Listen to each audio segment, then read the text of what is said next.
வணக்கம், இது உங்கள் தினக்கதிர். உலகளாவிய முதலீட்டு தடத்தை விரிவுபடுத்துவதற்கான ஒரு மூலோபாய நடவடிக்கையாக தமிழ்நாடு வியட்நாமில் ஒரு பிரத்யேக முதலீட்டு வசதி மேசையை நிறுவியுள்ளது. தென்கிழக்கு ஆசியாவின் வளர்ந்து வரும் தொழில்துறை தளத்தை பயன்படுத்திக் கொள்வதையும் இந்திய மாநிலத்திற்கும் வியட்நாமுக்கும் இடையிலான பொருளாதார ஒத்துழைப்பை மேம்படுத்துவதையும் இந்த முயற்சி நோக்கமாக கொண்டுள்ளது. சர்வதேச அளவில் இணைக்கப்பட்ட தொழில்துறை மையமாக தன்னை நிலைநிறுத்திக் கொள்வதற்காக மாநிலத்தின் பரந்த உலகளாவிய அவுட்ரீச் திட்டத்தின் ஒரு பகுதியாக இந்த புதிய மேசை உள்ளது. மாநிலத்தின் முதலீட்டு ஊக்குவிப்பு நிறுவனமான வழிகாட்டுதல் தமிழ்நாடு தொடங்கப்பட்ட வியட்நாம் மேசை அமெரிக்கா, ஜெர்மனி மற்றும் ஜப்பானில் உள்ள இதே போன்ற வெளிநாட்டு வெளிமாநிலங்களுடன் இணைகிறது. தொழில்துறை திறன்கள், கொள்கை சூழல் மற்றும் மனித மூலதனத்தில் அதன் பலங்களை காண்பிப்பதன் மூலம் வெளிநாட்டு முதலீட்டாளர்களுக்கு தன்னை மறுபெயரிடுவதற்கான தமிழகத்தின் முயற்சிகளின் ஒரு பகுதியாக இந்த அலுவலகங்கள் உள்ளன. மாநிலத்தின் லட்சியத்தை எடுத்துரைத்த தொழில்துறை அமைச்சர் டாக்டர் டி.ஆர்.பி. ராஜா, தமிழ்நாட்டின் திறமையான பணியாளர்கள், வலுவான உள்கட்டமைப்பு மற்றும் தொழில்துறைக்கு ஏற்ற கொள்கைகள் சர்வதேச கவனத்திற்கு தகுதியானவை என்று கூறினார்.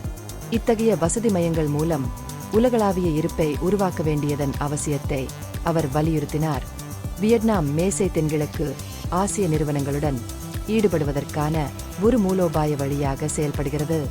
இந்த மேசை வியட்நாமிய வணிகங்களுக்கும் தமிழ்நாட்டின் உற்பத்தி சுற்றுச்சூழல் அமைப்புக்கும் இடையே குறிப்பாக மின்னணுவியல், மின்சார இயக்கம், பசுமை ஆற்றல் மற்றும் மேம்பட்ட உற்பத்தி போன்ற துறைகளில் தொடர்புகளை வலுப்படுத்தும் என்று எதிர்பார்க்கப்படுகிறது.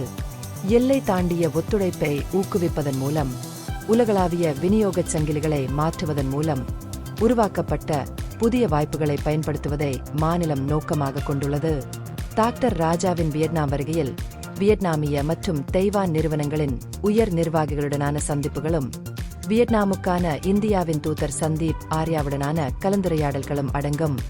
இந்த ஈடுபாடுகள் தொழில்துறை கூட்டாண்மைகளை மேம்படுத்துவதிலும் முதலீடு மற்றும் தொழில்நுட்ப பரிமாற்றத்திற்கான புதிய வழிகளை அடையாளம் காண்பதிலும் கவனம் செலுத்தின.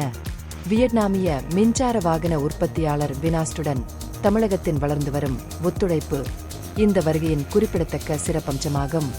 நிறுவனம் தனது மின்சார வாகன ஆலையை மாநிலத்தில் தொடங்க தயாராகி வருகிறது.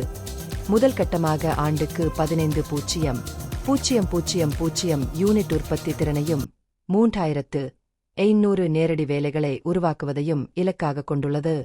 முக்கிய துறைகளில் வெளிநாட்டு நேரடி முதலீட்டை ஈர்க்க வடிவமைக்கப்பட்ட கொள்கை சீர்திருத்தங்கள் மற்றும் சலுகைகளுக்கான தமிழ்நாட்டின் உறுதிப்பாட்டை இந்த மேம்பாடு அடிக்கோடிட்டு காட்டுகிறது. இந்த பகுப்பாய்வு நுண்ணறிவுள்ளதாக கண்டால் முக்கியமான அரசியல் முன்னேற்றங்கள் குறித்த கூடுதல் புதுப்பிப்புகளுக்கு லைக் செய்யவும், ஷேர் செய்யவும், சப்ஸ்கிரைப் செய்யவும். இது உங்கள் தினக்கதிர். நன்றி.